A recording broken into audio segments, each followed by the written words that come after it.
Welcome to another episode of Video Store Rejects. This is a podcast where we discuss directors' filmographies one film at a time and our favorite film franchises. We are currently discussing the fantastical world of Guillermo del Toro and the whimsical world of Wes Anderson. I am your host, Cody House. With me tonight, as always, are the Jacobs, my co-hosts. Hello, We, hello. We've got social media content extraordinaire, Chris Jacobs. Thank you, thank You're you. an I try. extraordinaire. I try. I know it. And then, Oh, of you're getting course, so our prestigious. wonderful fact checker and research extraordinaire, Lindsay Jacobs. I know I'm extraordinaire. So hot. Yeah. Hello. And we have a returning guest, and he comes on for the best of the best all the time. He always picks the best movies to talk about. We talked about Terminator 2 and how many gas station burgers we would eat to watch that. He talked Spirited Away, and today we are talking Hellboy 2, The Golden Army. Aaron, welcome back. Glad to have you. Thanks for having me back, Rejects. It's good to be back. Yes, thank you. I say So, Rejects with the utmost respect. Oh no, Or- we totally get it. That's how we. That's what we take are it, around for here. sure. Yeah. Do you have a name for your fan base yet? rejects? Just Yeah, there we go. Rejectees. We're all rejects. Look, if We're all you this is my deal. I'm gonna get a little sappy here for a minute. Okay.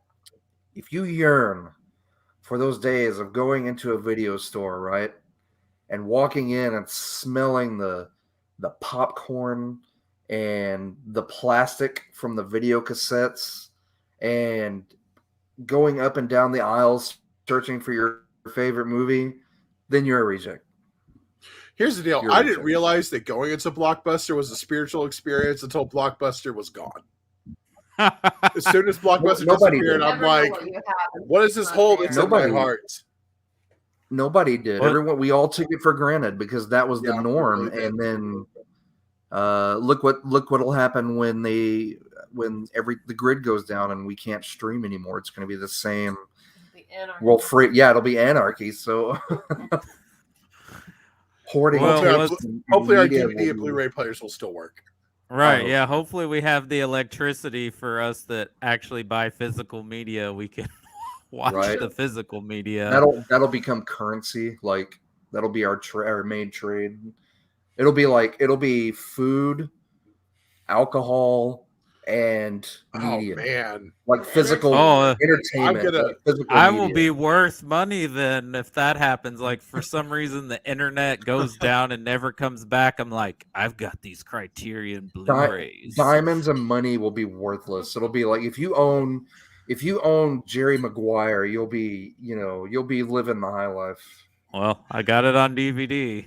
I would have Yeah. to be That's the jonesing to separate myself from any of my collection. Because here's the deal: I don't own like a high number of DVDs or Blu-rays, but everything I own is something that I have loved that I've seen in cinema. So Oh yeah. it would be very hard. Let's just say that I've got a few pounds I can shed. I would. You'll be a warlord. Thin, I would be thin the bigger very collection quickly. you have, you'll have nerds with these massive media collections, and they'll be the warlords that battle like back and forth. Oh, well, I also have the original versions of the Star Wars trilogy on DVD. Nice. Is it the two I the have two them DVD on ones? laser. I have them on. Yeah, the laser one disc where- for- Well, you might be worth more, but it's harder to find a Laserdisc player. I have them on Laserdisc and VHS. But yes, Aaron, I have when they released the 2-disc version where they released the original versions of the movie as a special Yes. feature. That's a nice set. I'm embarrassed to say how much I dropped for Return of the Jedi on Amazon for that DVD. It was $75. Oh, Wow. man. Worth it. Well, here's the deal. I mean, I know we're not here to talk about Star Wars, but I think it's hard to deny that Star Wars is such an impactful series and laid a lot of groundwork for how film, or at least action films, are filmed today. So and to me, it's so nostalgic with my youth that it just, of course, I'm going to spend $75 on Oh yeah, Return of the Jedi. I'd spend And $75. what was really painful is I had bought a New Hope and Empire Strikes Back as well, but then I realized I goofed. I had bought the full screen versions of those. So I was like, Oh. oh no. I'm like, no, Papa needs widescreen. So I repurchased them. So if anything, I think it's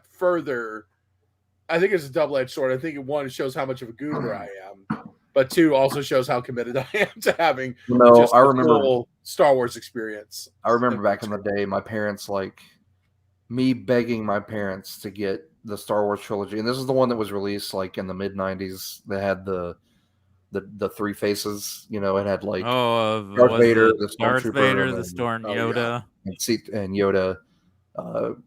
Iconic for '90s kids. But, but I begged them to give me that set, and I was like, please get widescreen. Please get widescreen. And this is like, to them, this was like the difference between, remember in that 70s show where Eric was like, please get me a cassette tape player. Please get me a cassette player, not an 8-track player. And then his parents get him the 8-track player because they just, to them, there's no difference.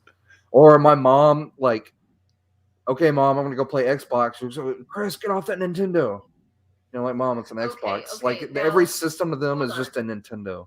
Yeah. Like, right? What is with that? Like, get off your Nintendo. Like, Mom, Nintendo, I've had a Nintendo since 1990, Mom. Because that was the thing for them. Like, that's what they know. That's what they know. Just like people call all sodas Coke, you know. Where I call all my kids by one name. And it's the dogs. But it's like Atari came first, though. So, yeah. Like, why is it like, get off your Atari or get off your Commodore? I think Nintendo was more catchy. Like, Nintendo. It just rolls off the tongue.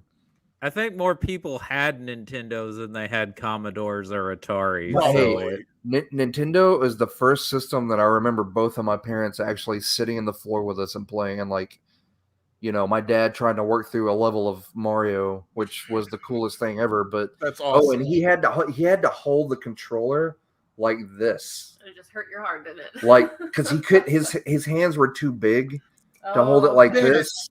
So he held it like this, and I was like, "How in the hell are you doing that?" I forgot. Didn't Nintendo actually make an attachment to where like you could like kind of lay down on your stomach, and like they made it to where you could kind of do maybe that? So. Like type I just remember the glove because it was in that Fred Savage movie. Hey Cody, do you remember the glove because it was so rad? Oh, it's rad. Have you guys done the Wizard yet? No, we have not. If you guys ever do the Wizard, please let me know because that would be great. Hey, that was a genius marketing move by Nintendo. It's basically one huge movie that's a commercial. Oh yeah, it's good. It's fantastic. Well, we could go down all these rabbit holes that we've gone down already, but we're here to talk about Guillermo del Toro and his movie Hellboy 2. So, Aaron, are you a fan of Mr. Guillermo del Toro and his work? I love Guillermo del Toro. So just to give you a little background on me, I am a huge fan of Jim Henson and like, you know, the Muppets or, you know, all the work that he's done in various fantasy films, including Star Wars. So I feel like maybe not necessarily from an animatronic standpoint, but from just kind of from set designs and makeup, that I feel like Guillermo del Toro is something that's a very close equivalent to something that Jim Henson was trying to accomplish, you know, back in the 80s. So yes, I am a diehard Del Toro fanboy, and Hellboy 2 ranks among my favorite films that he has ever done. Yeah, we kind of got into a little bit of a debate with this last time we had you on because you were like, "Oh, who are you guys doing next?" And I told you Guillermo del Toro and Wes Anderson. You're like, "Well, I want Hellboy 2 if no one has it." And you and I were like, "Yeah, it's the superior sequel." And Jim, our editor, who's taken a bit of a hiatus, was saying that he preferred the first one. So it would have been nice to had him on to have a difference of opinion, because I'm not gonna assume Chris and Lindsay like this one more, but I think they're more on the same page with us. Okay. Tonight, I have been watching these movies for a few years now and trying to decide because I love them both, and I'm like, it's really hard to rank them because they both pull their weight. Now, I do lean towards the second, especially after we watch it. We watched it earlier tonight, but it finally clicked on to me, and especially a fan of the books, and having been steeped in the lore and knowing the lore of Hellboy and everything, I'm like, what the first movie accomplished is they touched on everything that Mignola touched on as far as the supernatural and the what am I trying to say? The supernatural, that like Fantastical part of all of the supernatural elements of Hellboy. That's what was touched on in the first movie. The second movie touches on all of the fantasy aspects of it. Because if you've read Hellboy, you're gonna deal with the occult and that's what I was trying to say, the occult and the supernatural, okay? And that's what you get with Rasputin and him trying to bring the beast back, and it deals more with heaven and hell, the heaven and hell aspect of it, and the supernatural.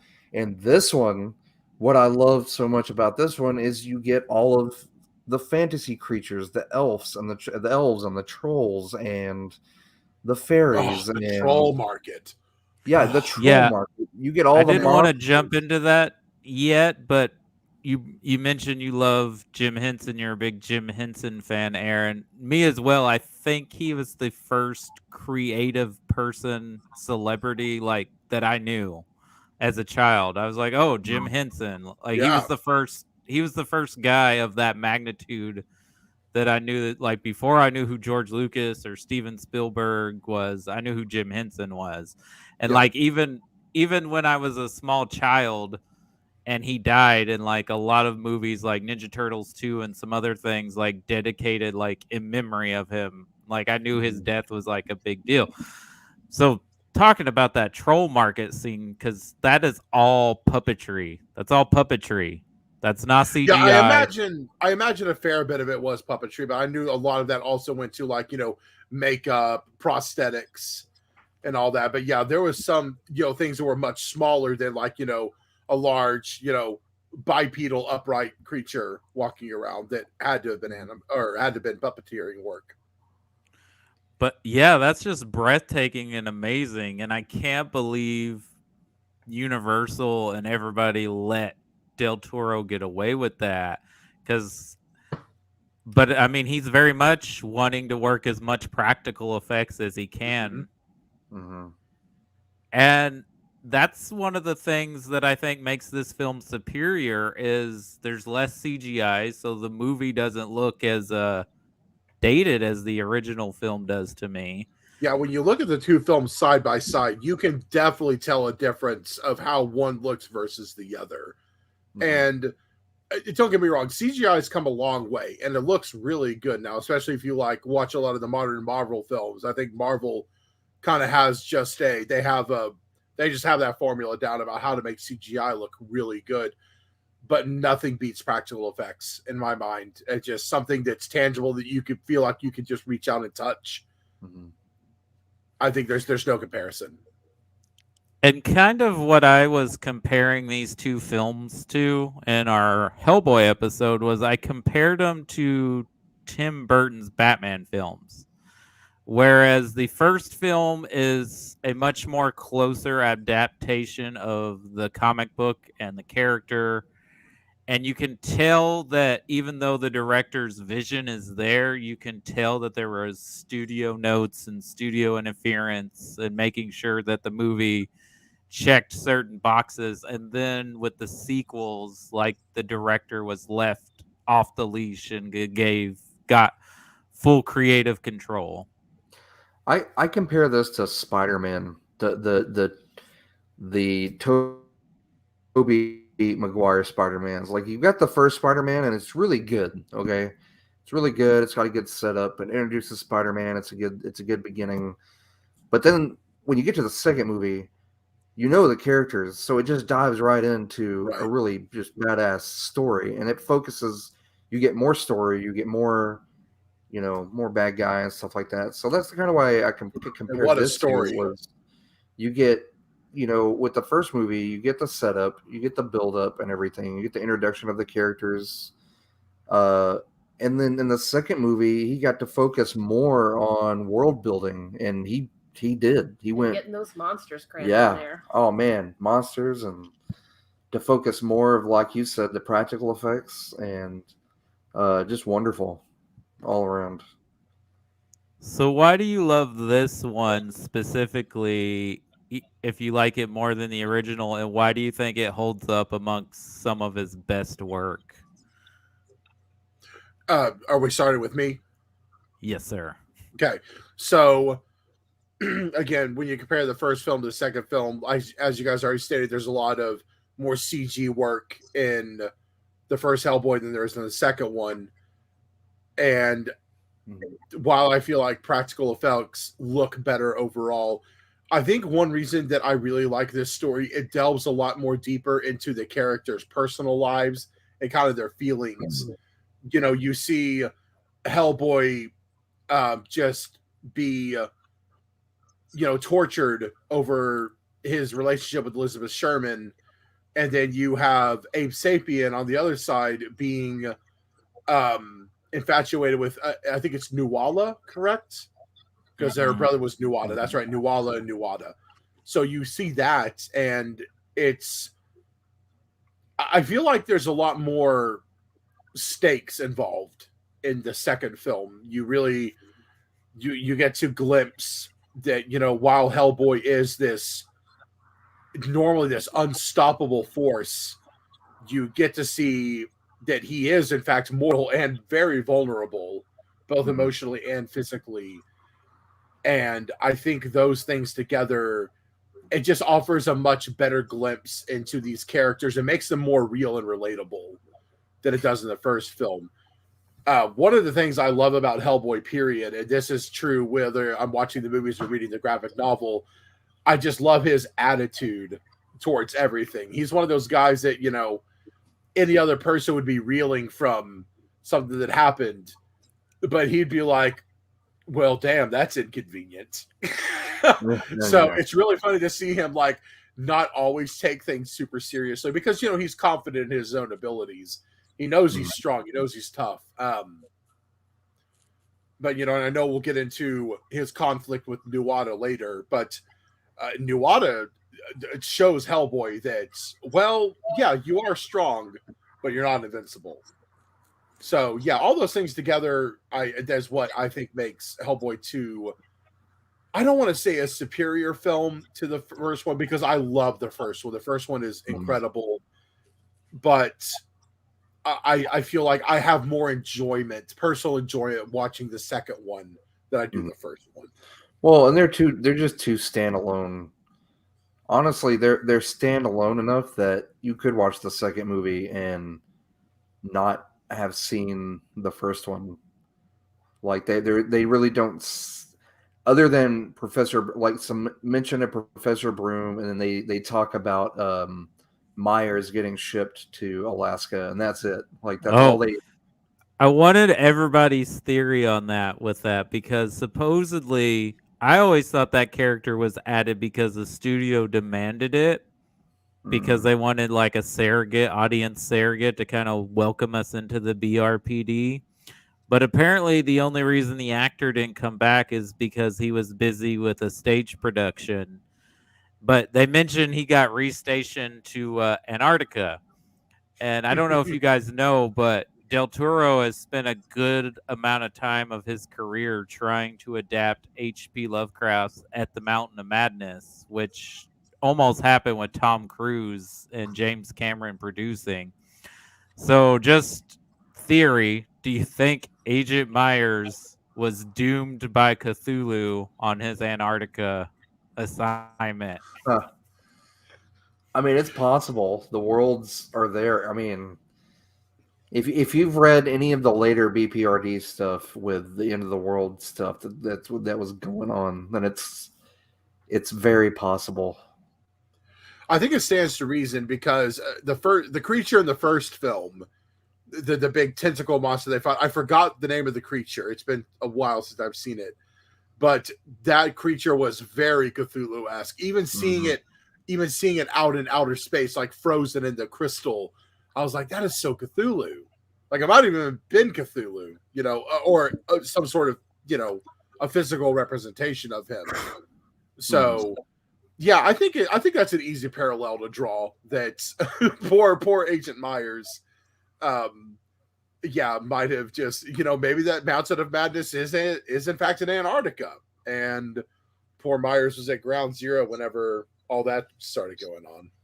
Well, that's where the novella takes place. It's an expedition in Antarctica, and they like unearth this ancient evil in their expedition. Well, there it is. Admittedly, I have not read a whole lot of H.P. Lovecraft's work. It's something that's been on my bucket list for reading for, years now. But I did not know that the Mountain of Madness was actually in Antarctica. That's interesting. Yeah, I mean, look, H.P. Lovecraft was not a great dude. Huge racist, problematic individual. But unfortunately, his writing is seminal for everything in horror that I we kind know of feel today. like, his writings definitely kind of revolutionized modern horror writing.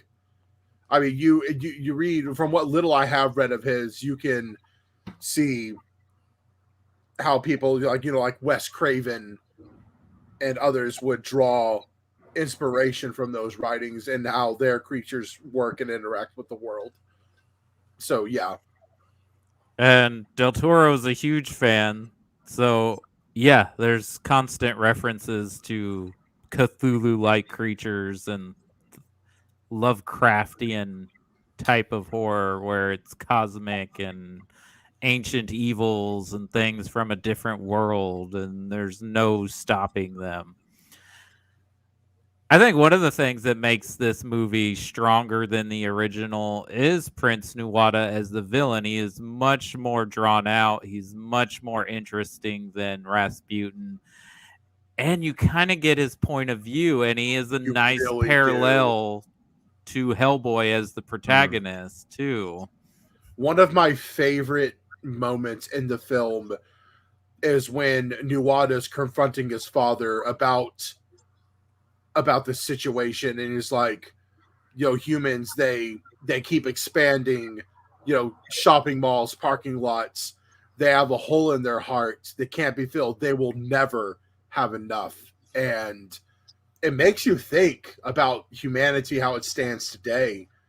And you're absolutely right, Cody. I think there is a big part of what Nuwata was fighting for that could be relatable, because you see all these things that humans do, and you're kind of like, yeah, I can see we are kind of like, will destroy nature in favor of building up more of our modern proclivities. And so I guess there's like maybe a tad of bit of a environmental preservation message with, and that's one that stands the test of time, because we should care about the environment. We should care about, the rest of the world, because we are sharing this planet with all these other creatures and all these other environments.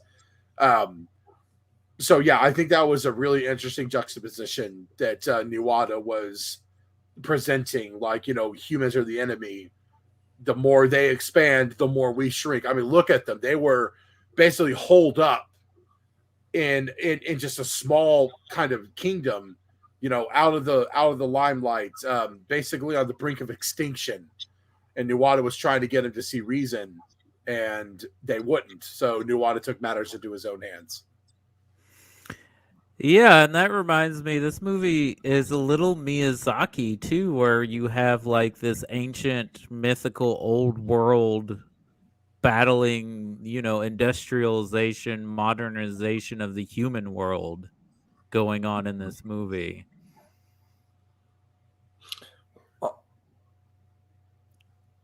Was it me, or did y'all see any parallel to Pan's Labyrinth?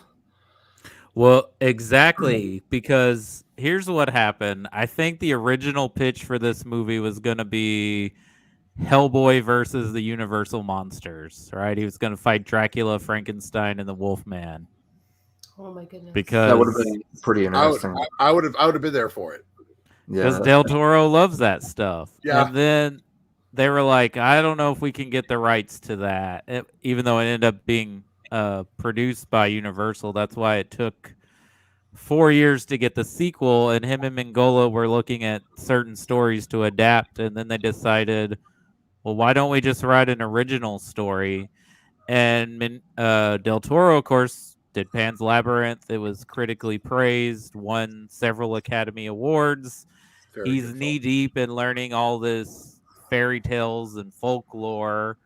And I think that's kind of where the inspiration for this came from, was he was already Well, living in that world. look at the world, the troll market looks like something that could have been seen in Pan's Labyrinth. Like it Oh, all yeah, looked interchangeable. 100%. It all looked like the same universe, like the same underworld, as you would.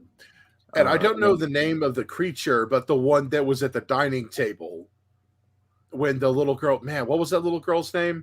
The main character in Pan's Labyrinth? We just covered this last week. Ophelia. Yeah, we did. Ophelia. Thank you, Lindsay. Yeah. Ophelia. So when Ophelia goes down, the satyr told her, don't eat any of the food. And then he did. And then he, the eyes and like this. Yeah. Like, I guess, that looks like it would belong in the troll market too. I think Del Toro definitely has a distinct creature style. Like you kind of look at it. I think at this point, his creatures have become recognizable, just like H.R. Geiger's Alien has become recognizable. Also, another thing that really stood out to me were cogs. Yes, he loves that clock and cogs. Clockwork, 100%. Look at the cogs in Pan's Labyrinth. The captain's office and him working on the clocks, and then look at all of the cog work in Hellboy, and they're fighting on this big layout that's like giant cogs. And it just really stood out, especially after watching these so close together. Even when you look at the Golden Army itself, that's a lot of clockwork. Yeah. Clockwork kind of fused with magic and technology. So you're right. I've actually never made that connection before, but Del Toro is a fan of cogs. Yeah, go back. I mean, Kronos is how the mechanism works that makes them a vampire. And I believe there's heavy clockwork in Mimic too. Like, it's just a reoccurring theme that he explores.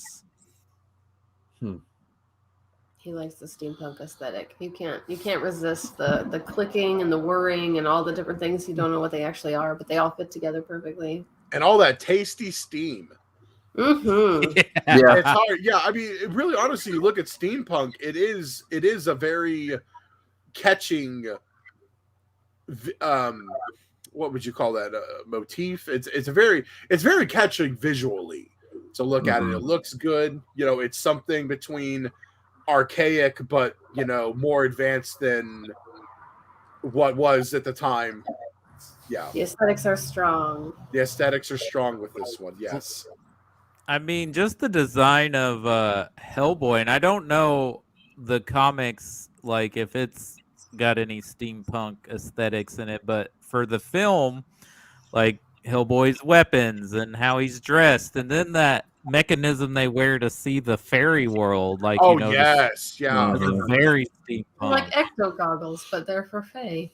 Yeah. Well, even going through the BPRD, that you see all these relics from throughout history. This is the spear tip that pierced the heart of Christ, that Hitler tried to get it so he could gain the power from that was said to be imbued in that spear tip. The spear of Leon, was it the spear of Leonidas I think so, something like that. It definitely deals. Go ahead. Did you catch Roger? Did you catch Roger the Homunculus in the background? No, I did not. Yes. In the beginning, when In the beginning, if you're they're walking down the hallway with all the artifacts. Look in the back after Liz blows the door down the hallway. You'll see the director, what's his name, and Hellboy stand up, and you see he's in a glass case in the background, but it's Roger, man, Roger the homunculus. I thought he's not in a case, he's on a plinth. he's just kind of There's sitting no there. glass, so maybe that implies that He's he's just animated from time to time when they need it. I don't know. I'll have to be on the lookout for that. Admittedly, I did not get to watch this film rewatch it before we talked about it, but I've seen it, 7 or 8 times, so it's very cemented in my mind. Gotcha. So a lot of this it's just going off of memory, but yeah, next time I watch it, I will be on the lookout for that. I do love that whole sequence where Jeffrey Tambor is complaining to Abe Sapien about Hellboy and the pressures of trying to keep everything under, and all this crazy wild stuff is happening in the background. That was very Men in Black to me. Like that reminded me of Men in Yeah. Black for some reason. Yeah, this is more like whereas Men in Black dealt with alien threats, the BPRD definitely deals with like the supernatural occult threats. Right. Yeah, the fantastical, essentially. I feel like we need to talk about Selma Blair as Elizabeth Sherman more, because I don't feel like we gave her just desserts on our first Hellboy episode. So You mean because she's perfect and amazing and she's the only person who can be Liz Sherman? 100% Exactly. agree. Yeah. Yeah, Selma Blair's I great. liked her character in the first movie, but I really liked that they fleshed her out a little bit more in this one. Like, I don't know. Well, in the first one, to in me, the first film, it was, she had retreated from herself because she was afraid of her powers because she couldn't really control them very well. Right. But then she realized the best home for her is the BPRD because it's a home of, I don't want to say freaks because that's a bit insensitive, but home for the unusuals, home for ones that would not fit with like the normal grain of society. So it's it's kind of a kind of a foster's home for imaginary friends, except for all these creatures are people who have these supernatural powers. And what's an interesting parallel between her and Hellboy is, if you don't know she can like engulf and flame and set things on fire, she very much blends into the human world, but she doesn't want people to like look at her or stare at her. And Hellboy, who very much, people are like, oh, you're ugly, or get away from me, you're a creepy demon. He wants to be a part of the human world. He wants to be thanked and praised he wants to be the hero. Yeah. The grass is always greener. So I think that's an interesting parallel between the two of them.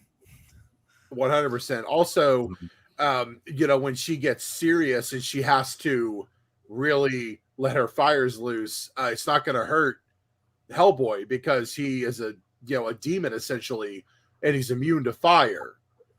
So it really is kind of a perfect union if you look at it from that point of view. And let's just say, so Elizabeth Sherman is a great character, and let's be honest, everyone would have been screwed if she wasn't there on the first kind of conflict they had at the auction where all the tooth fairies were released, and they were just, any BPRD agent that was unfortunate enough to be in their path just got, eaten down to basically their bones. So, and, it's futile with thousands of them. It's futile to just keep shooting at them. So her bringing her fire powers to bear and just engulfing the entire place in flame was, really the only option they had for success. And that's another thing, and Lindsay, you brought this up in one of our episodes before, is like, not only is Guillermo del Toro very much a fan of the fairy tales, but he's a fan of like the OG fairy tale. Like, these things are creepy. These things are scary. Fairy tales. Yeah, they're not warm and cuddly. This is a warning. Don't be bad children, or don't be bad children. Or you'll behave yourselves. Be eaten. Yeah, my kids are just now learning that their idea and their first impressions of what fairy tales are come from a really dark place. They found a series, a little TV show on Netflix called A Tale Dark and Grim, and it's closer to like the original, before people worried whether or not terrorizing children would have lasting effects on their psyche. They were just like, yeah, and if you're bad, this creature comes out of the forest and eats your eyes and your hands, and that's a lesson you should learn about cleaning your room. Like their little world is getting rocked. I think they kind of like the darker fairy tales anyways. I mean, if you ask for a show of hands, I don't think anyone's going to raise their hands for wanting to be eaten. No. I think the rooms are going to be clean. The plates are going to be clear. They're going to eat all the greens you put on their plate, including the broccoli. Mm-hmm. That reminds me, you talk about, people before not minding it, they terrorized or frightened children. So somebody posted on Facebook, they're in their 30s. They're a little bit younger than most of us, probably around your age, Lindsay. But they posted that they watched The Labyrinth for the first time, bringing it back to Jim Henson. And they're like, is this a children's film? Was this not frightening? And me and my wife were like, well, yeah, in the 80s, they didn't care if they scared the crap out of children. Right. I think Jude had Go ahead. The rating system was a bit different back then. What was it? The Motion Picture Association puts the ratings on the films. Is that correct? Yeah. So yes. Yeah. Rated G or PG. Well, also, that's not actually a children's film. It is a family film, but it's not a children's film. It's not letting your kids watch it alone without any explaining any context. What was that movie? What was the NIM? Secret of NIM. Secret of the NIM. Don Bluth, baby. Horrifying, dude. And horrifying. Black Cauldron were movies I wasn't allowed to watch because they'd scare my younger siblings too badly. Yeah, they're intense for absolute sure. No, Jude just watched The Dark Crystal and was like, what the hell is this? Oh, man. The Skeksis are enough to make anybody. He's like, it's so sad. This is so horrible. This is happening to them. And I was like, yeah, man, it's a kid's movie. Go ahead. Unless I think we'll all remember that one scene in the Neverending Story in the Swamp of Sorrows. Yeah. Oh man, I don't know if I'm a mean enough mom to watch Neverending Story. Man, I'm still like, I think I was actually talking to some friends about that a few days ago. I think that was the first true example for me as a child of what loss truly felt like. Because when Atreyu's yelling at Artax, it is heart-wrenching. And yeah, that whole scene is very heartbreaking. But then, you get to see the end and Atreyu's riding on Artax and everything's fine. But you don't know that the first time you see it. Yeah, no, you don't. That with you forever. No, you had to watch Fantasia Come Alive and Bastion before you got that pleasure. Yeah. Man. I want Falcor. Forget everybody else, man. Oh man. I want to go with Falcor. I want to love Dragon so much. Yeah. One that can fly into it looks like a dog. Like can life get better? I want to go drink a bunch of beer and eat some hot dogs and go flying with Falcor. That's all I want to do. That's what I want to do. Okay, that's number one on my bucket list. Let's go drink some beer and eat some hot dogs, Falcor. So okay, Chris. And we fly. Yeah, we have scratching behind the ears. Somebody get this man. Get this man a genie lamp. What's that? Someone get this man a genie lamp. We got to make dreams start coming true. And plus, also, Chris, I hope you have room for at least one more because I will totally get down on that. Oh I'm man, pretty sure Falcor is like limousine suite. You Dude. got enough room for all your friends. Then we fly into like we'd fly into a drive-in for like popcorn and stuff. Nah, man.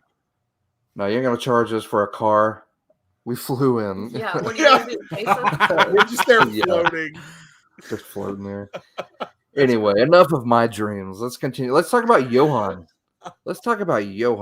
Oh yeah. Okay, this might be the only time I've liked Seth MacFarlane. I love Really? Johan. See, and it's another. Well, it's okay, I use clockwork thing. Like Wait, he really hold on a things second. out of years. Cody, Seth MacFarlane did the voice of Krause. Yes. Right, Johann Kraus? Mm-hmm. I Yep. did not know that. Man, I didn't just until just watching. I didn't recognize it. You'll I've you'll watched it catch you'll before. catch hints of Stewie in there if you listen really Just I've close. watched this movie almost a dozen times. How have I missed that? That's awesome. Anyway, please continue. I But just I love his loved his- character. Yeah, Yeah. I love this character in the book, and they matched him really well. I love the suit and his little spectral mist that comes out, and it's amazing. I love it.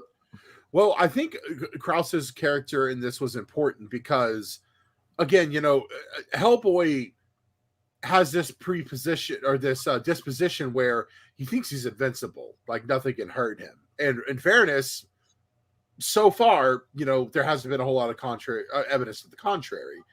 But when Krause comes in and he angers Hellboy in the locker room, and Hellboy just, bops him with his clobber hand, and the ectoplasmic vapor started escaping from him. He's like, hey, are you okay?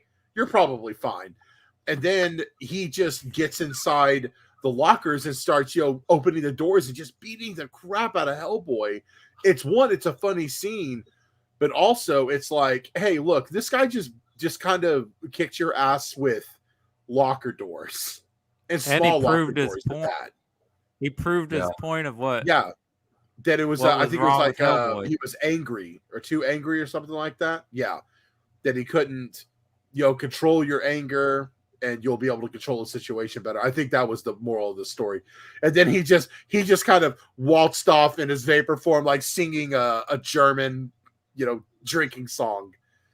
It was great. Yeah, he was a fantastic character. What I love about him is he comes off as like, oh, he's like a higher up. He goes by the book, but he knows his job. He's good at what he does, but also he's part of this unusual group, so he knows how they feel, and that's why he goes with Liz and Abe to help try to save Hellboy. Yeah. In fact, I think it even says, like, what about the rules? He was like, screw the rules or screw procedure. We're taking this plane. And yeah, that's so, yeah. Brought into help keep Hellboy under control because what's the director's name? The one who basically took over after Professor Broom was killed? Is his name Manning? I just know that Jeffrey Manning. plays That's him. exactly it. Cody, it is Manning. Yeah. So, Manning's already kind of a bit anal retentive about how things are ran. So he brought in someone who, is by the book. And in fairness, for the most part, he is by the book. But as you said, he also understands that sometimes protocol has to be overlooked to accomplish the greater good at the moment. And you definitely got to see plenty of that once they stole that plane and headed off to save Hellboy.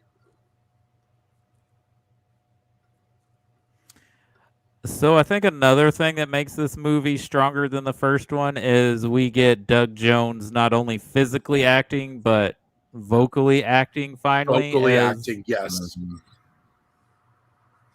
Yeah, I'm a big fan of Doug Jones. I respect any man who is just okay with, having lots of makeup and prosthetic work done.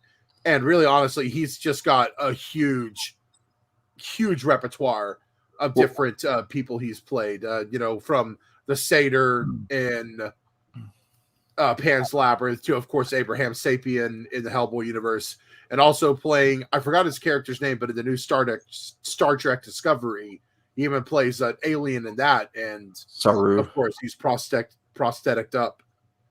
Say again. Saru. That's it. Yeah. Yeah. Well, what's sad is there really was not that big of a voice difference between Doug Jones and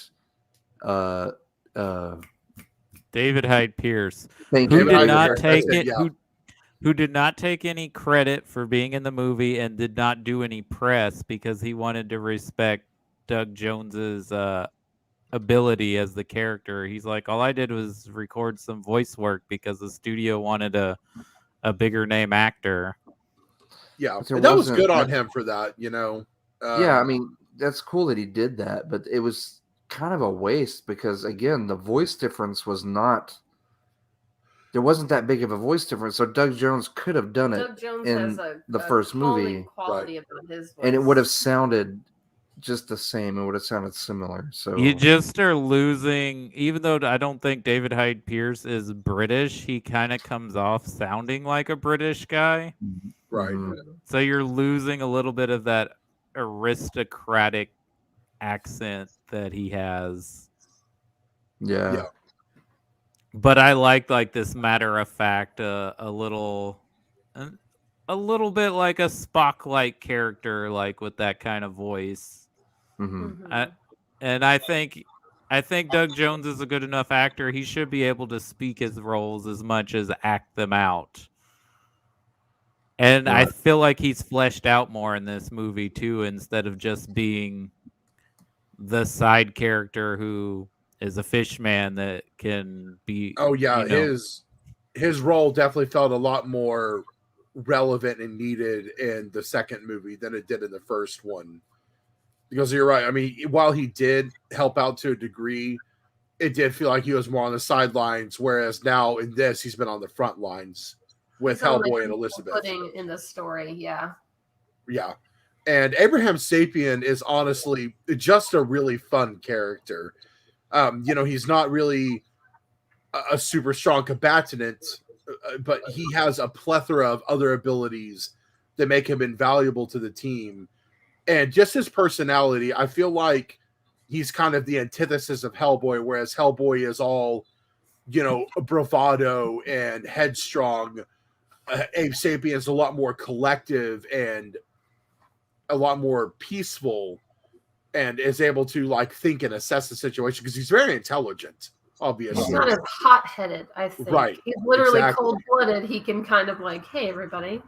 It's That's funny all because red and blue. he's fluid like That's right. water, which is interesting because water's his primary habitat. So Mhm. you get Hellboy, who's basically all fire. So I kind of feel like the fire and water kind of help, balance each other out. Well, and he's also having to play the sideline between Hellboy and Liz when they're arguing.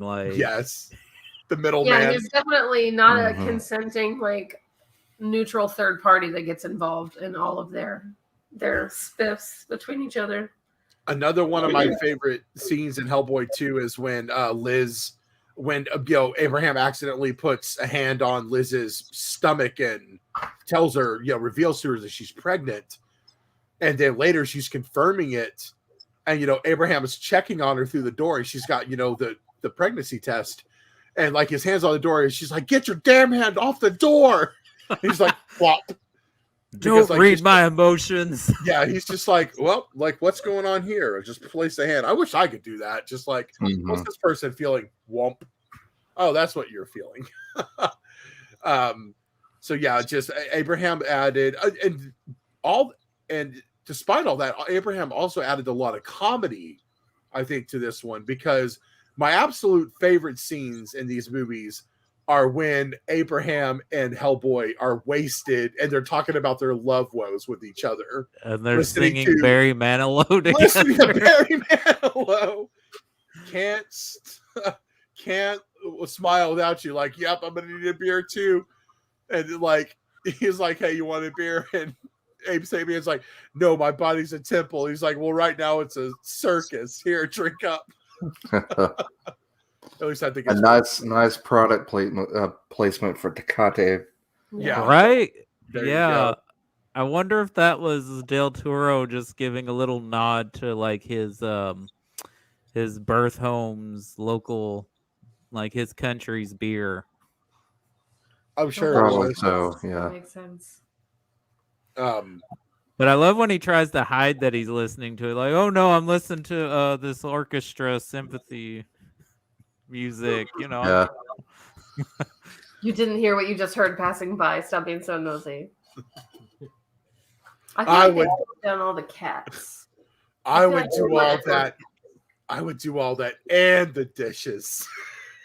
Oh my gosh, isn't that the sweetest thing ever? He said, I'd die and do the dishes. And And do the that's dishes. It was so sweet. Yeah.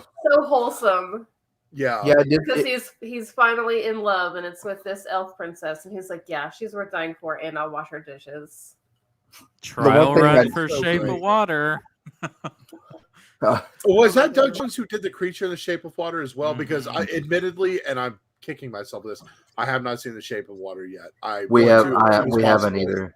I I think want we to. I've heard started it's- watching it, and then we have children, so we had to turn it off like Oh yeah, I get kind it. of like in the beginning, and we were like, okay, well maybe we should watch this like at Go a back later to this time, at a different time. Yeah. and then we just Yeah. never picked it back After up. the so, kiddos go to bed. Yeah. yeah, and then we just And these kids act like One of those- sleep is poisonous. It's so stressful. They don't want to go to bed. yeah. Oh man. Yeah. It's one of those long lists of movies that got added to the pile that we'll get to eventually. Which I mean, we'll get to for this podcast, Pretty soon. thankfully, because hey, you know, I got to watch it for the podcast. So, Right. so yeah, we'll be watching it. We'll see what all the fuss is about. Excellent. We'll see what the Yeah. fish love is about. But this is a very sweet love story between the two of them, and I like it. He's just an aw shucks schoolboy crush he has on her. Mm-hmm. Well, it's kind of like an equalizer because that's when you see like, yeah, these are creatures or monsters, but yet they feel just like we do. They can fall in love and they can Mhm. have heartache, and that's what makes them so much more relatable in this film than it did in the last films. And actually, I've talked to several people about this. Apparently, like that scene is some of the scenes that people did not like.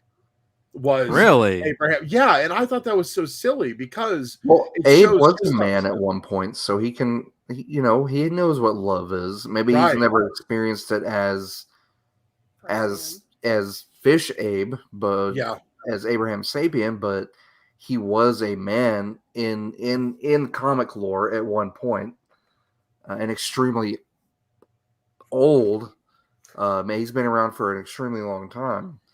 he is But, quite- Well, that's why I guess it's appropriate that he falls in love with the Princess Elf, who's also centuries been old. around. yeah, also Yeah. very old.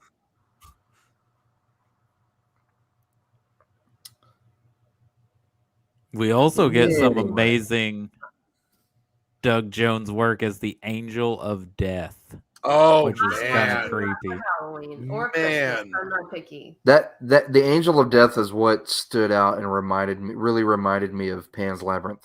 Because of Yes. the pale man. Oh, from, Yeah, like it just the had sequel. that For sure, because whole he didn't vibe. he didn't have any eyes, and then apparently those wings weighed 40 pounds, so they had to like Wow. Jeez. hang him up because he couldn't walk. Huh, huh. And It's that's like why it, Doug Jones was ripped like that because he's got to it carry rem- crap like those wings around everywhere.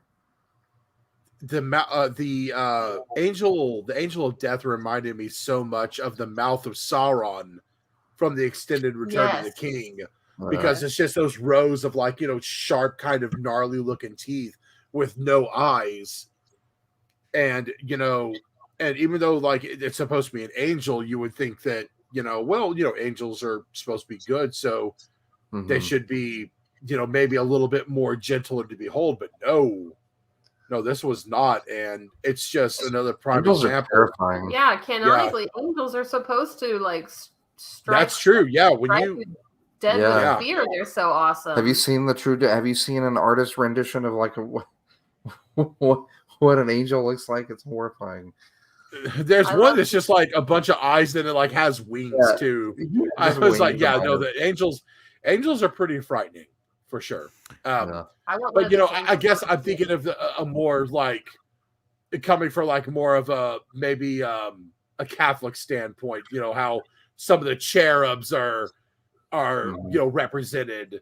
You know, they look a little bit more human, but I also know Right. that's not factual. I don't know. Everybody's white. A cherubic child like Everybody's white. Oh, that's Everybody is true. white. Everybody's Man. white. That's it, man. That's why there's Thanks, Rome. yeah. Rome. Silly pope. Oh boy. But anyway, that's a let's not dirty this with Yeah, well, I think Um, a cherub version of the angel of death would be even more terrifying than something with no eyes. Like a For 2-year-old. sure. Just But a yeah, 2-year-old with a knife. Yep. I would be much more frightened than of the No, I'm actual sorry. Angel I'm of sorry. Death. A 2-year-old with a Sharpie. Yep. Doesn't have to be a knife. Ooh. They can ruin your life with markers. Yeah, especially Man. if you're in a rent house. Try to pull It's that everyone's role off, nightmare. Doug Jones. Are you guys No. projecting a little bit now? I feel like maybe No, No, I no. absolutely not. I think that Our kids are above the markers stage, but we've been there. they've evolved past that. Yeah. I think they have. But So yeah, to- Oh, I don't even know. Oh no, they're not past accidents. They just purposefully writing on the wall with markers. I'm not saying there's not going to be anything ever explode onto the walls. Sure. They're still in that stage, but It's just a different type of vandalism at this stage. yeah. Oh yeah, they're still going to vandalize, just in some different form. So to get his voice down for that character, they shot the scenes with him talking in a high-pitched voice and then talking in a low-pitched voice, and then they just kind of mixed it together. Spliced it together, man. Yeah, that's awesome. Mhm. It's amazing what you can do with audio editing. And that entire scene is very just unsettling. Because the Angel of Death, like it sees things and he's like, yeah, I can save him, but you realize he can't escape his destiny. And then when his time comes, you're going to hurt more than anyone. And it's Angel of Death talking to Elizabeth Sherman. And she said, I'll cross that bridge when it gets here. But for now, save him. And Which makes you want another Hellboy movie. Because you want to Yeah. see what the end looks like. man, I'm very that's a sore spot with me. I'm very sad that we did not get a third Hellboy film. And even though Ron Perlman hated all the makeup and the prosthetics, he said he would do it again because he knows the fans love the film so much. What he did about 8 or 9 years ago? There was a kid with a Make-A-Wish Foundation that wanted to meet Hellboy, and he got in full decked out Hellboy makeup and met that kid at the hospital. That's awesome. Ron Perlman is a hell of a guy. He really is. And that warms my heart that he did that for that child. I wish we got it. And admittedly, I have not seen the David Harbour version of Hellboy. Me I've either. heard mixed things about it. It's not horrible, but it's not good. And I'll tell you, it's just like Hellboy is like, what happened? Did Hellboy and Skeletor have a love child? Like, what's going on here? no, He just like bony and decrepit. they got him down. He comes across more of a younger Hellboy. I think the worst they got a lot of the look and the aesthetic down. They did draw from some of the stories. They did a great job with Baba Yaga and her moving house with the chicken legs. Awesome with that. The story wasn't bad. The worst thing in that movie is I did not like Professor Broom at all. Yeah. I love Ian McShane. I love Ian McShane as an actor, but he was not a good choice for Professor Broom. And I know they couldn't go with the Professor Broom that was already used. So they kind of had to. John Hurt had passed, I think, at that point. Yeah. John Hurt he looked like Professor Broom, and he sounded like what I imagine Professor Broom would sound like. He nailed that part. Like that was perfect casting. Speaking of which, the beginning of this, like the prologue to this movie, I know that's John Hurt's voice. Is that John Hurt? Because if it is, that's really good CGI. Because it looks like him. That's John Hurt. Yeah. Yeah, Did you guys know? No, I don't think John Hurt had passed away. Not at that point. No, he passed. I think in 2017. I think or 2018. Are you talking about the sequence when John Hurt when Professor Broom was telling Hellboy the story of the Golden Army? Mm-hmm. Yeah, it was incredible CG work, and I love that because that's drawn from one of the stories as well. Yeah. And the only thing that would have made it was he eating pancakes? No, I think he was eating a baby Or was it, Ruth. or was it a baby Ruth? If he would have been eating pancakes, it would have made it just even more perfect because there's a story where a young Hellboy discovers pancakes for the first time, and it becomes like one of his foods, that he just Isn't there a latches segment in the onto. comics where, like, down in hell, they're like, "Oh no, he's not gonna become evil because he's discovered pancakes or something." Nice. It's hard to feel hate in Yeah. your heart when you've eaten a good fluffy pancake. I do Yeah. remember in Did the you first guys know Hellboy. that's? Oh, go ahead, Aaron. I do remember. Yeah, this is just a small thing about pancakes. I do remember the first Hellboy movie when Myers would take like the cart of food to his room, and there was full of like just pancakes those and- metal bowls full of pancakes and like just plates full of sausage links and bacon. Yeah. I was love like- that because every time I see that, I'm like, oh, that's cool. That's got to be a throwback to his pancakes that Yeah. he loves so much. But It also makes me extremely hungry. yeah, I love pancakes. Oh man. He's gotta have a heck of a metabolism too. So Right? who knows? Oh yeah. I mean, I know a cow has 4 stomachs. Man, how many stomachs does Hellboy have? 20 apparently. It's like a displaced void that just is. You throw things into it and then that's it. They're gone forever. Yeah, Where his can I stomach get- is literally the pit of hell. Where can I get that surgery? Yeah. Is that surgery available to us Man. mortals where I could just keep eating and eating and get the satisfaction? But I would never just gain be a human pound? Garfield. I would just unhinge my jaw, like eat whole lasagnas, be like, Eat a trail of oh. lasagnas on your way to the Christmas tree. And hate Mondays. I'd just be like, oh, okay, to Father Han Solo. Lord. Yeah. Huh. Oh, yeah, just lasagna, just like tripping off. You look. Are you sure you don't mean more like Pizza the Hut? Yeah, Pizza the Oh Hut. Lord. He looks a No little bit one more like out lasagna. pizzas the Hut. Yeah. Uh, You man. guys know in that prologue that's not a little boy playing Hellboy? Is that a That's a grown little man? woman. Yeah, that's a woman, isn't it? Yeah, Oh. that's a Oh, woman. that's great. I did not know that. Yeah. Well, she's a cutie. Yeah, I didn't know until I looked it up. I was like, that's cool. I've got the and that was actually probably one of the last movie books that I remember getting. I mean, we sold it at our comic book shop, but I'm a collector of like movie books, behind the scenes books and stuff. And Hellboy 2 was probably one of the last ones that I remember getting.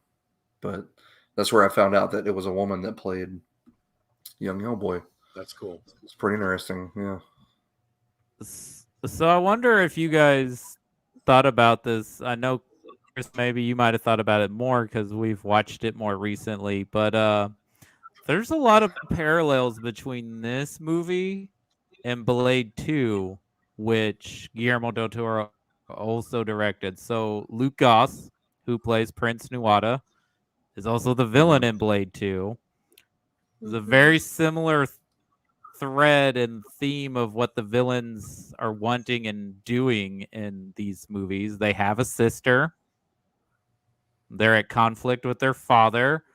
He has a debate with the hero, like, why do you care about these people? They're just going to treat you as a monster and not take you as a hero.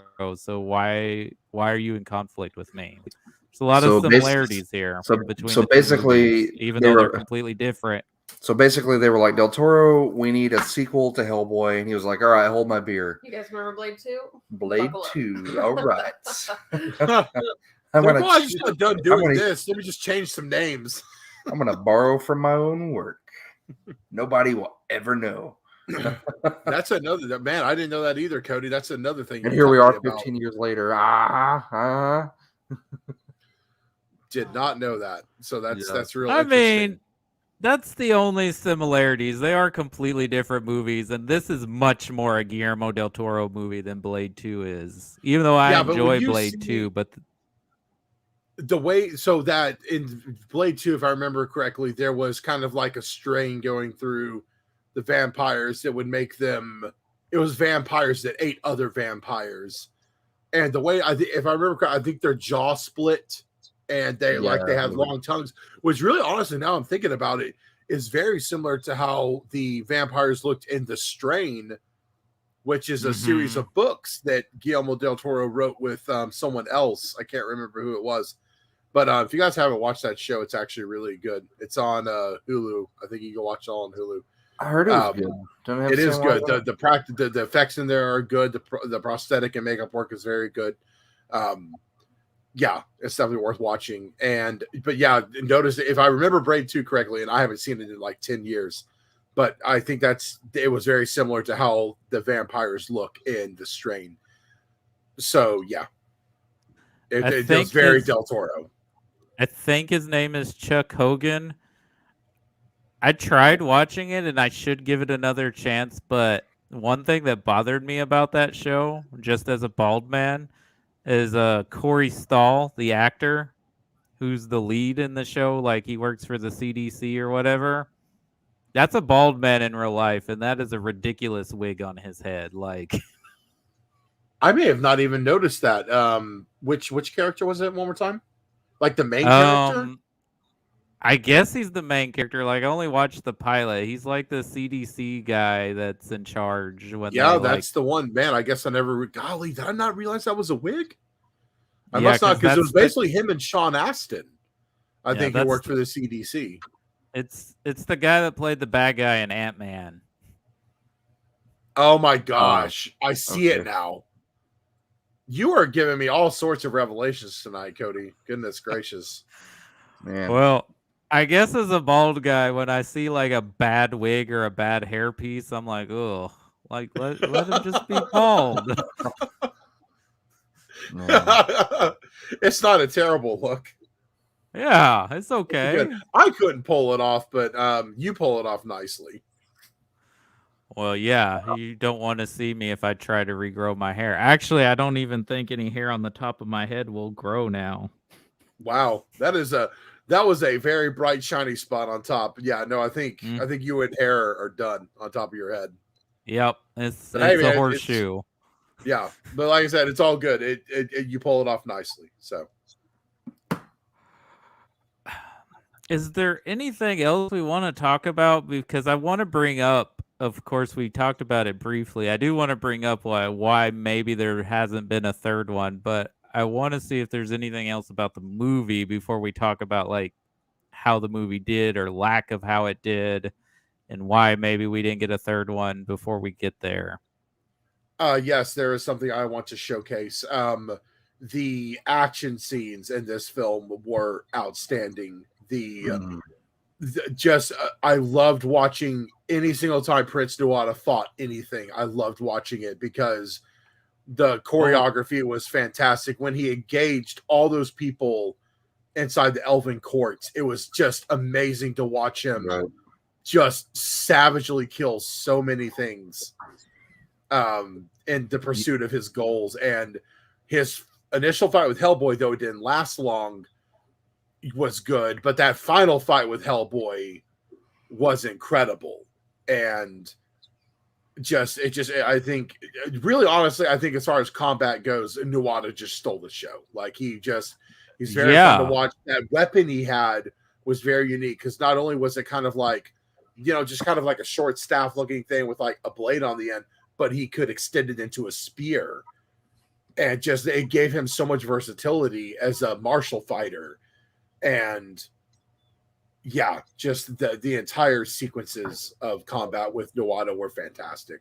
And of course, when they engaged the Golden Army, that was also very cool. I loved when Johann Kraus got out of his suit and got into one of the Golden Army, took it over, and then he started killing or dismantling and killing the other ones.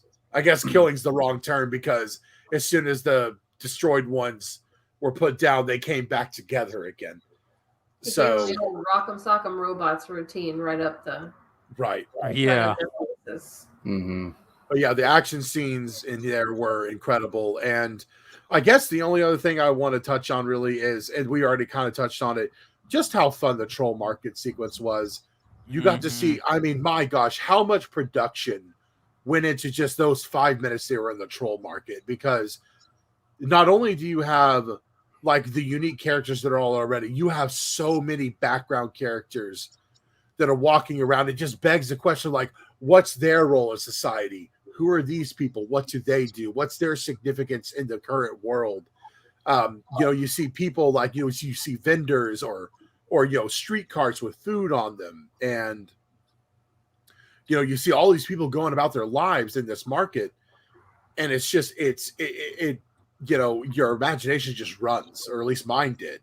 Just questioning what all of it meant, how it all fit together in the world. And that, I think, to capture that kind of energy, I think is very hard to do. But I think Del Toro just masterfully captivated the imagination and control market.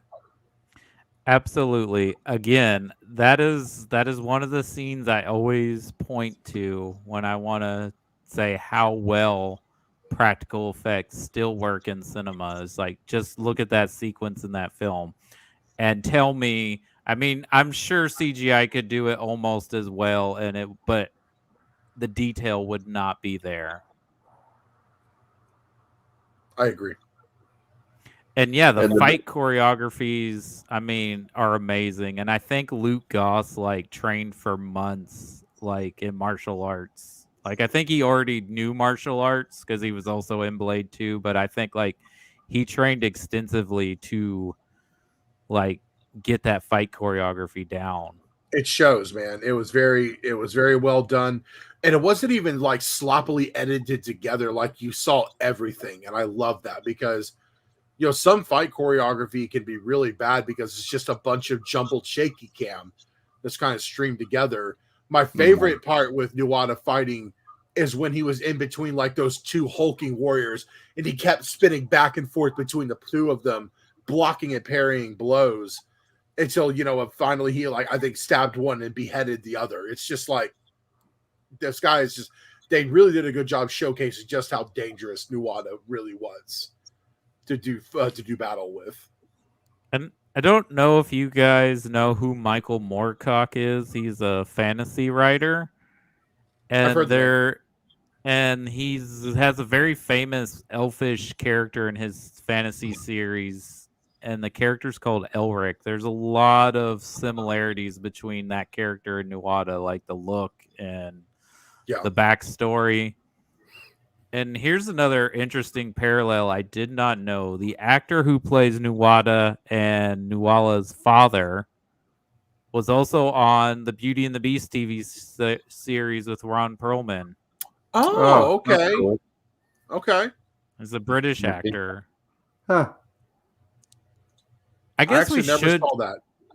Oh, well, if you can find it streaming anywhere, it's a really interesting show. And it's I think YouTube has some shows. I went back not too long ago and revisited one of the episodes just to check it out after a long time. So you should be able to find it on YouTube. Linda Hamilton, Ron Perlman. Yeah, it's good stuff. Yeah.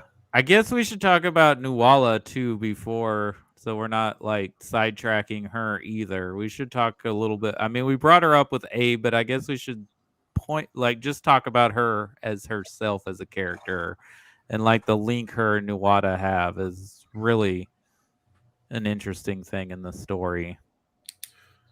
It is. So one,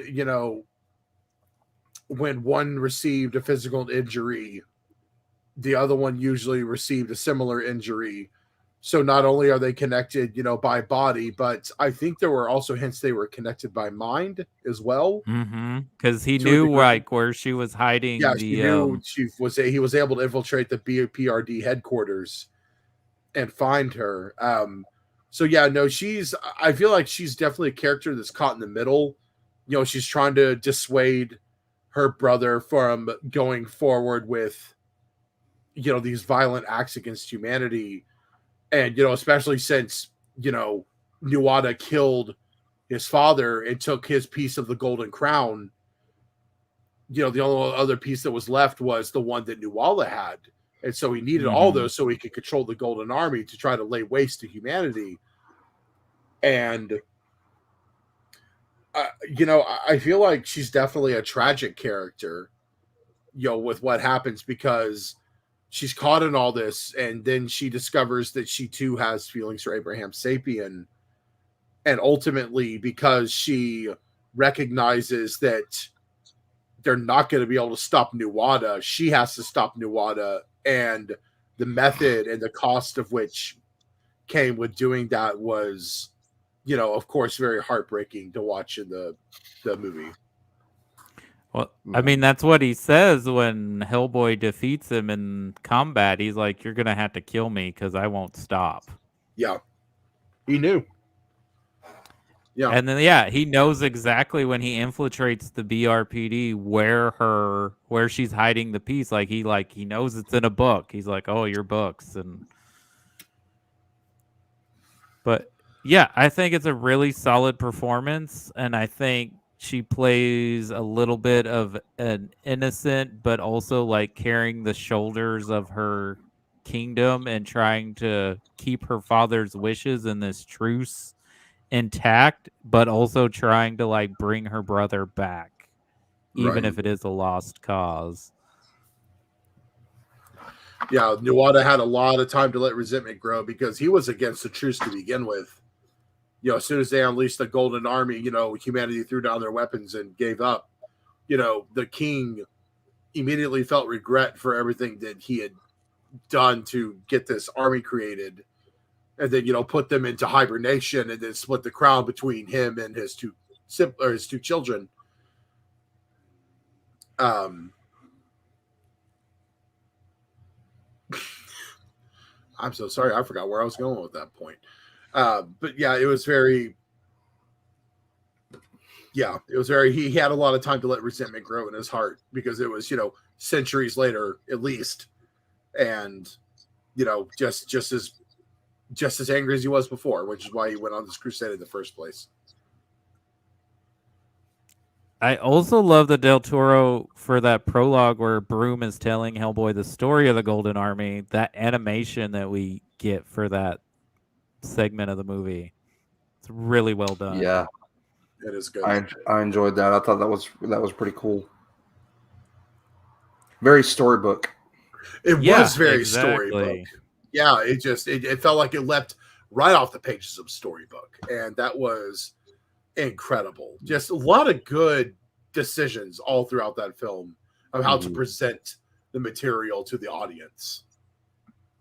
Again, like he had done Pan's Labyrinth, and this one just felt natural. Like this movie felt very like next process or next step. Like it felt very natural for him to do this after Pan's Labyrinth because it all had the same aesthetic and the same feel, and it has the fairies.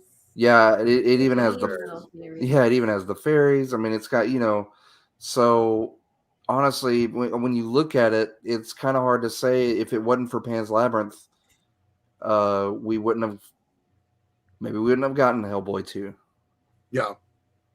Maybe they saw Pan's Labyrinth and they were like, well, maybe he can do more of that. Maybe he can give us more of that. Right, because while we did get some good designs in Hellboy 1 for everything, a lot of that was, inspired by the comics.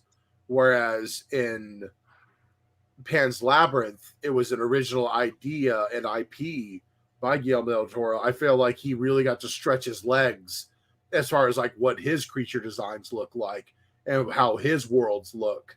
And I think we saw a perfect marriage of the two in Hellboy 2 in the Golden Army. Yeah, and he's getting to flex his muscles because he's coming off a successful and acclaimed film, and now he's getting like, here's some more money. You're going to make a sequel to a moderate hit, but we're going to give you more money because it's a bigger studio that's releasing it, because the studio that released the first one kind of went under. So Universal got the rights and kind of gave him more money and more control to make this movie. So that leads me to this film's performance and why we probably never got a third one. And Del Toro said we're not getting a third one because, I mean, Yeah. Ron Perlman's not getting any younger. No. Though they could do an animated film. I think they could do an animated film. Well, and honestly, both animated films that they have done have been incredible. I think it was the Blood and Iron and the Sword of Storms. Sword of Storms, yeah. Yeah, both those films are incredible, and they bring back Selma Blair, Doug Jones, and Ron Perlman to do the voices of the three titular main heroes. And it's good. Like, the animation's good, the stories are good. If you have not seen them yet, I highly recommend them. But Chris, it sounds like you have maybe seen them. Yeah, I have both of them. We watched those. So I'm a together. huge Hellboy BPRD fan. Oh yeah, so, that's my favorite comic series. yeah, same here. Hands down. It's so good. So I don't know if you guys remember back in 2008, but I remember reading in Entertainment Weekly used to do like a big summer movie preview every year. They'd do an issue of all the movies coming out in the summer. Hellboy 2 was originally supposed to come out in August, so it's supposed to be like a late summer movie. And I feel like they should have kept it at that point because I think it would have done better financially. But for whatever reason, and I don't know, maybe Universal had something else coming out, they released this movie a week before The Dark Knight came out. I remember that. That's Yeah. crazy to think that those two films came out at the same time. They did, and I remember going with some friends of mine, and we watched it. We loved it. We're like, well, that's great, but it's like going to be gone once The Dark Knight comes out. Yeah. Mm-hmm. It's And like, yeah, we're going to see this because we're waiting for The Dark Knight. You know, because I think it's probably safe to say, as good as Hellboy is, there are probably more Batman fans than there are Hellboy fans. Well, of course, because Batman's a mainstream character. People that don't even know comic books know who Batman is. True. And it's a different audience. Yeah, and those Nolan Batmans, that was on a whole nother level. So you could understand the popularity. It wasn't just Batman. This was and you're Batman. also, you know, I love The Dark Knight. I think it's one of the finest films ever made. I think if you took out the superhero Joker stuff, it's just a crime thriller. But, you know, the death of Heath Ledger had a lot to do with the success of that film and his performance, too. Like, people wanted to see this performance. This is more of an interesting fact, but actually, I don't know if you guys have read it or not. There is a Hellboy Batman crossover comic. I think Mike Mignola worked on it. I want to say I think Bob Kane. Oh, right, Bob Kane's one of the old Batman writers. I think. He is he's a creator, co-creator, but he died like in 90. Okay, no, that it wouldn't have been Bob Kane. I can't remember who worked with Mignola on it. But yes, there is I own it. I can't remember where it is, but there is a short run series where it was Batman and Hellboy teamed up together. It was pretty good. I know of it, but I haven't read it. So yeah, I highly recommend it at some point. But yeah, this movie did well its first weekend. It made more opening than the first film did, but it did not gross as much as the first film on its final box office. Yeah. And of course, I think fans and critics that like this movie really liked it, and it probably has a cult following, but that just murdered the movie's you can't chance. Yeah, I mean, The Dark Knight would be heralded as one of the best comic book movies ever made. Rightly so. The Dark Knight is an incredible piece of cinematic achievement. And yeah, no, something a little less known like Hellboy, there's no way it can compete. It doesn't have the fan following that Batman does, and people already liked Christopher Nolan's first Batman movie, Batman Begins. So yeah, that was. I really feel like you're right, Cody. They should have released it later, so it didn't have as much competition. I hate to say that, but I think there's a strategic time to release movies, and because people are always going to want to go to the cinema and see a movie, especially in the summertime. because everyone, or at least most people, are a fan of big blockbuster action movies. But when you have titans like the Batman, yeah, you really need to learn to pick and choose your battles, and that was not a battle that they should have chosen to fight, because it was going to be real hard to top anything that Dark Knight was doing. And, I think Del Toro getting involved in several other projects, and then Perlman getting a TV gig with Sons of Anarchy, and then just not generating enough money. And I think Mingala wanted to do something closer to the comics. It's just a lot of contributing factors for someone not to greenlight another film from them. But I would like to see them do it, even if it is an animated form. I would like to see it too, because there's a lot of questions that, what catastrophe is Angel of Death talking about? What are the twins going to look like? Mm-hmm. Because, he's like, oh, we got baby. And she's like, 2. And he's like, and that's how the movie ends. And I love that. It's just like, he just goes like, oh boy. And then, just cue more Barry Manilow. And are we going to get Bruce Campbell as Lobster Johnson? I hope so. Oh, man. I don't think there's a human being I would rather see play. Well, Hayden Christensen Church played Lobster in the new movie, and he did really well. That's not too bad. Yeah, that's a pretty good choice. He did a good job as Lobster. Good. But because as far as I know, he's the only really other member of the BPRD worth of note in there. Like, it doesn't have Elizabeth Sherbert or Abe Sapien in it, correct? No, it has Demio, the Lycan. He's the Lycan. Okay. Yep. It has him. Man, yeah, they really didn't put any notable characters, and I feel like it's because they had been used in. Right, they wanted to explore, which I can appreciate that. They want to explore some of the other members of the BPRD. Yeah, because also the other members are great. They all have their unique personalities and talents that help make the story better. Mm-hmm. So I can respect that to a degree, but also, man, it's just Abraham and Liz are so likable. It's hard for me to imagine them leaving them out. Like I said, they got the aesthetic down. They got some of the look from the comic book. I think Mignola was more involved in this one.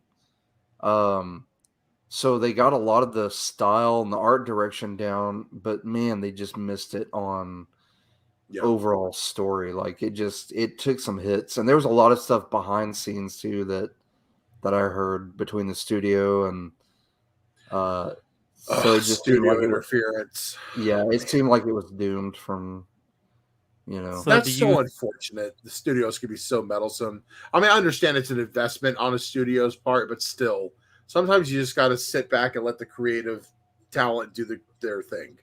Right. So do you think it was missing a talented filmmaker like Del Toro with a vision? Because I got into an argument one time, and I don't want to get into a Last Jedi debate despite whatever both of y'all's opinions are of that movie. But I had a person tell me that auteur directors should not be in franchise films or do comic book adaptations. And I was like, but don't you want someone who has a vision and will make an interesting movie instead of someone that's just going to come in there and line up the camera well? Right. Yeah. Look, that Rian Johnson Star Wars film is not my favorite, but I'm not going to hate on it. I mean, but I think he did a good job. He did a good job. He did what he was going to do. Yeah, it's so funny because people don't work. He made it work for people, and that's all that counts. He made it work for the people who really enjoy it. Right. And that's it's all so funny because Rian Johnson, a lot of people just associate him now with The Last Jedi. They hear Rian Johnson like, Rian Johnson. No, I'm like, have you guys watched Brick? Have you guys watched Knives Out? Knives Out was so good. Yeah. It was so good. And it shows that the man it's just And even The Last Jedi, I mean, not to get on a Star Wars debate, but like The Last Jedi, I appreciate what it tried to accomplish. And I don't agree with every decision that they made in the film, but overall, I don't think it's as terrible as people say it is, personally. Yeah, it's but it's we'll just leave it at that. Maybe we talk about Star Wars another time. Well, I'll bring up we have one 4 other hours. off topic, and then we'll get into ratings, and then I'm gonna ask you 2 more questions, and that should be it. All right. I just saw Eternals today. It's actually really good. I liked I'm it. excited for that. I watched Shang-Chi last night and absolutely loved it. Oh man, Shang-Chi was so good. I have not seen So- Eternals Yeah, yet. it's good. I just So saw here's- Venom finally, though. Venom, Let There Be Carnage. Sorry, Cody, I cut you off. No, you're fine. I'm just gonna say I don't know. Maybe not just critics, but also people on social media, movie people, cinephiles. They complain about, we're gonna get hit superhero fatigue and superhero saturation. Too many comic book films, and you complain about them all being the same. And we have a film out right now that is not very much like other Marvel movies, and is directed by someone with a vision and is doing something different with the genre, and people are like, oh, it's boring.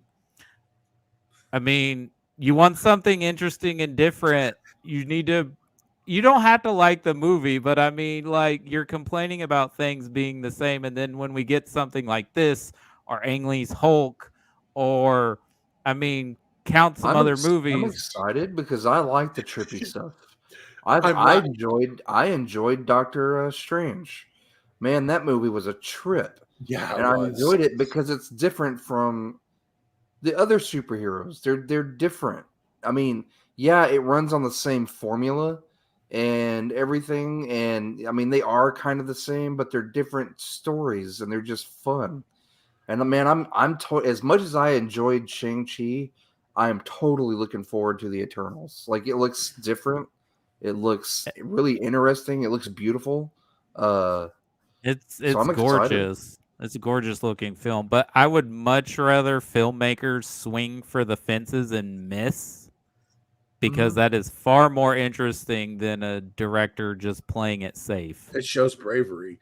And I was tickled for a second, Cody, because when you were talking about how you described, like, this person tried to do something different, not to get back onto The Last Jedi, but that's kind of how I felt about The Last Jedi, because a lot of people complained that, well, The Force Awakens is so much like Episode 4. And there were a lot of parallels there, for absolute sure there were. And even J.J. Abrams admitted that A New Hope was one of the movies that inspired him to be a director. So, it was almost kind of like a love letter to his love of Star Wars in the first film. So then you have Rian Johnson come along, who did, as far as I'm concerned, again, I'm not trying to get into a Star Wars debate here, as far as I'm concerned, did something that was completely different than I had ever seen in Star Wars before, even now, even after The Rise of Skywalker. Something completely different, and that people crapped all over it. I'm like, so what exactly are you? It makes me wonder, like, what exactly is it you're looking for? But yeah, just when you said that about the Eternals, it made me laugh. I'm like, man, that's exactly what I felt about The Rise of Skywalker. We just got done talking about it. So I'm very excited to see the Eternals. I've heard that it's a little bit of a slow burn, but I love slow burn films. Films, if it takes time to set up what they're trying to accomplish, that's totally okay. And I love diversity in films, and I'm even more excited now to see it, because you guys have said that it tries to do something different. And don't get me wrong, I am not getting tired of superhero movies. I enjoy all of them, and if anything, all the Marvel films from Disney have been at least good.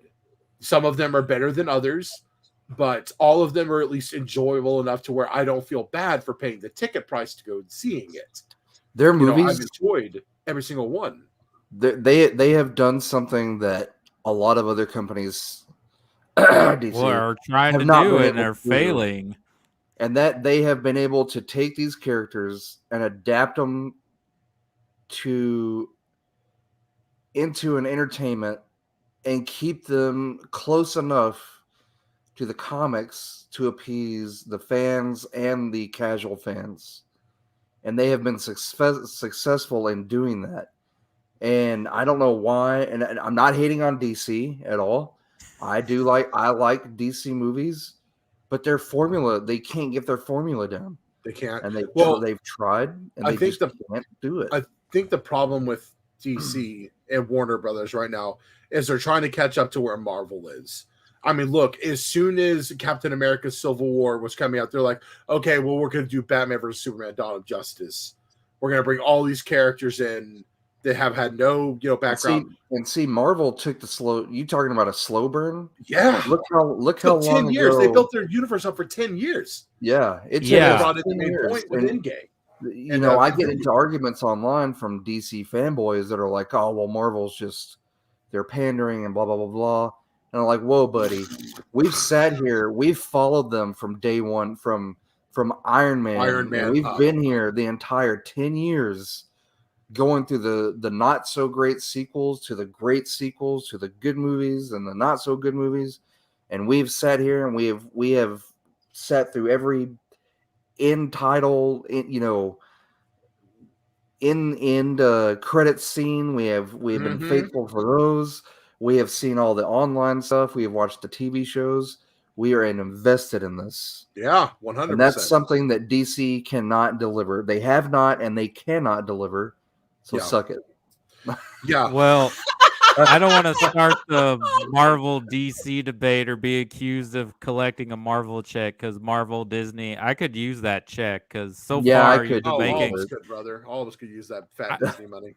You've been making good movies, and I agree with you, Aaron. Even the movies that are not so great or are considered the bad ones, I still enjoy. They're still entertaining. I liked Black Widow.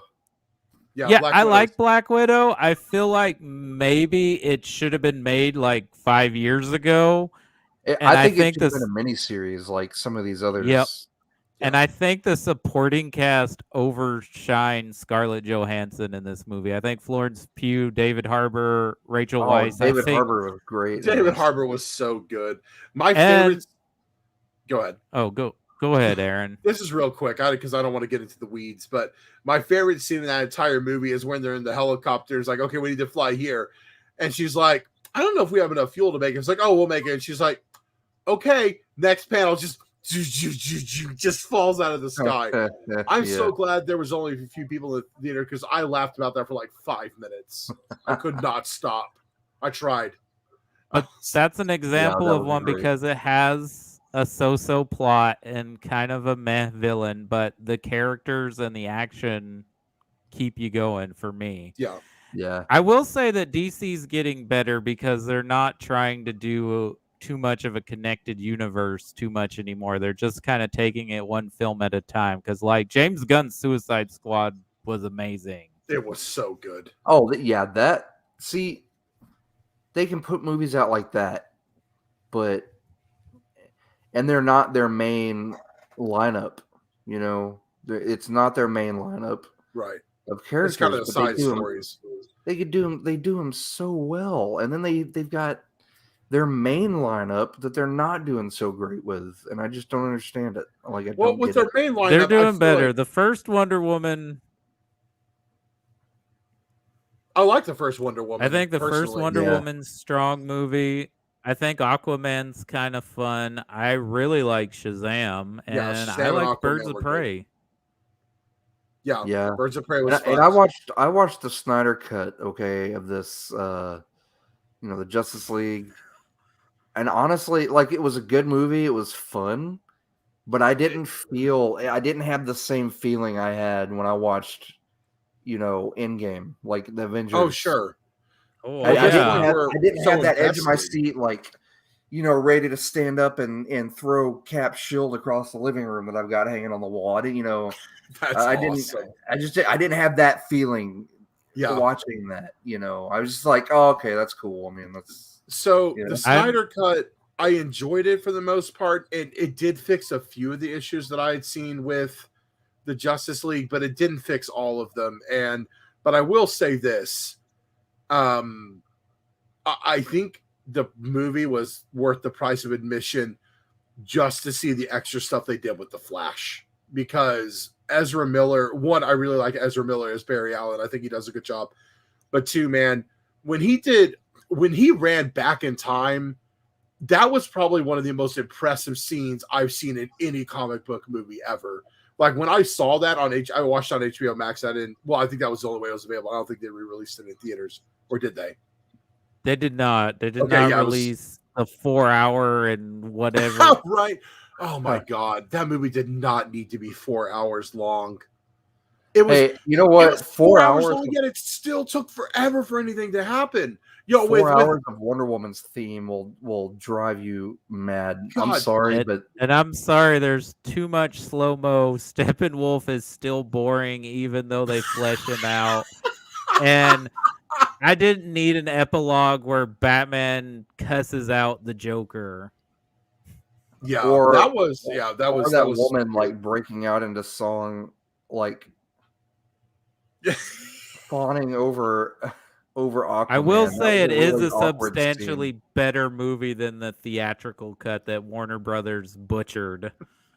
But I still don't think it's a great movie. And I think Zack Snyder, why I think he's a talented filmmaker, does not get or like Superman. Yeah. Yeah. But enough about this DC Marvel. Anyway, that's right, listeners. We tricked you. Ha ha. Welcome to our DC Marvel comparison episode. No. Where we talk about DC and Marvel for the next 2 hours. Well, so I try to create director ratings for the director. So for Guillermo del Toro, if you love this movie, you think it's great, you think it's a masterpiece, we call it fantastic. If you had a fun time with it, you enjoy it, you think it's entertaining, it's a delightful creature feature because he loves his creatures, fairy tale or monsters. If you think this is something purely for fans or cinephiles only, it's a bit obscure, it's a deep dive. If it didn't quite come up, it didn't quite work, it didn't quite muster up to a coherent story, it's a little mediocre, it's he cared too much for the creatures. And if it's an absolute failure, it's a stinker. Since he loves Lovecraft, and I want him to make At the Mountains of Madness, Netflix, Apple, HBO, whatever streamer, give Guillermo del Toro all the money he wants to make that movie. But if it's a bad movie, we say Cthulhu wrecks all. Where does Hellboy 2 rank for you? Wow, that's very, very specific rating. Did you say the first one was like delightful? Fantastic is if you love it. Delightful creature feature if you think it's good or entertaining, you enjoy it. I'm gonna go ahead and say personally this movie is fantastic for me because it hit all the right notes for me, and it was a good story. The visuals, of course, were just very stunning. There's hardly a moment in this film where you can catch your breath. The pacing is excellent. The movie doesn't overstay its welcome. I think it's just the perfect length. So yeah, I'm gonna rate this film fantastic myself. Chris? Cool. Yeah, I'm gonna go with fantastic as well. I think that again, like the first movie, touches on the occult and supernatural. This one touches on the fantasy aspect of Hellboy, and I thought they did really great from the soundtrack down to the practical effects. Overall, fantastic film. Well, I might have to agree with you, fellas. This is fantastic. I think this is the best of not Del Toro's best film, but I think this is the best of his blockbuster films. Yeah.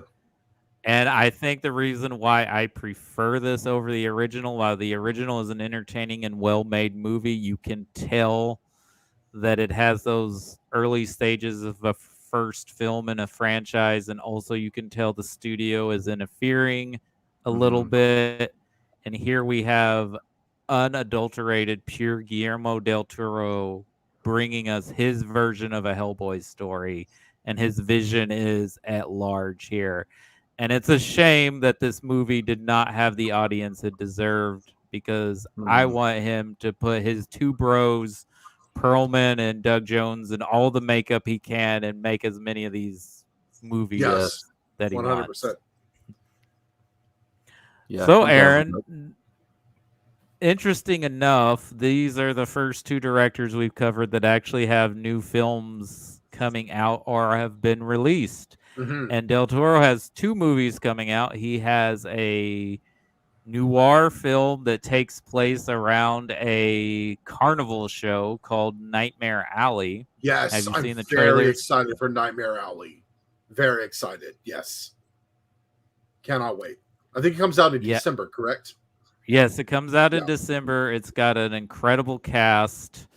Bradley Cooper, Kate I'm very excited to see Blanchett, Bradley Cooper. Rooney Mara, David Strahan, Richard Jenkins, Ron Perlman, Willem Dafoe. I mean, yeah. The list it's goes on stacked. and on. And then next year, I'm not sure when it's being released next year, but he has an adaptation of Pinocchio coming to Netflix. Oh, okay. That'll be fun to watch. Yeah. Oh, I can't even. Oh, man, I'm so excited. That's so cool. Yeah, that'll be fun for sure. Yeah, I can't wait. It's going to be terrifying. Well, Aaron, thanks once again for coming on the show. We were happy to have you. You're always welcome, and I'm glad you seem to always pick the best of the best of Yep, the I'm, directors' filmographies. It's been a delight, and look forward to getting back with you guys once the Wes Anderson series starts up. And yeah, Cool. Sounds good to me. should I do my plugs for my stuff? Yeah, he may have froze. Is there anything you'd like to plug, or if people want to Yeah. follow you on social media? Sure. Yeah. So if you guys have enjoyed my contribution and you would like to hear more of what I do, you can follow me on Twitter. My Twitter handle is 8-Bit Wizard. The 8 is Roman numerical. And the first and third Mondays, I release a podcast called Banter Banter with a couple of my friends from Austin, Mike and Manny, where it's kind of an easy listening Monday morning show. We talk about anything and everything under the sun, and we're about to start releasing season 4 at the beginning of the year. I've been largely absent from season 3 because I've been dealing with a few personal issues with my mental health. So I took kind of an extended hiatus to kind of get everything together. But I'm in a much better place now, and I've started collabing with them again. I've already recorded twice. So yeah, again, that's Banter Banter. You can find it on wherever you get your podcasts. Cool.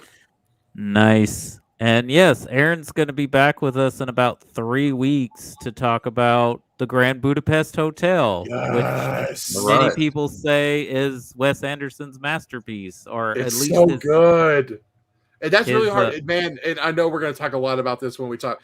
It's really hard for me to pick a favorite Wes Anderson film because there's so many good ones. But yeah, I feel like I have the most fondness for the Grand Budapest Hotel, and I look very forward to talking with you guys about that in the coming weeks. And we'll be back in 3 weeks as well to talk more Guillermo del Toro. Chris's good buddy Nick Bell is going to come on and talk Pacific Rim with us. All right. Yes. Another good Giant Rock'em Sock'em robots. That'll be fun. Heck yeah.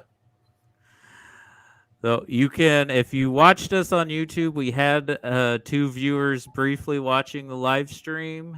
Check out our YouTube page. This will be up on our Facebook page and our Twitter page later. And anything else you want to plug, Chris, or talk about before we call it a night? No, not really.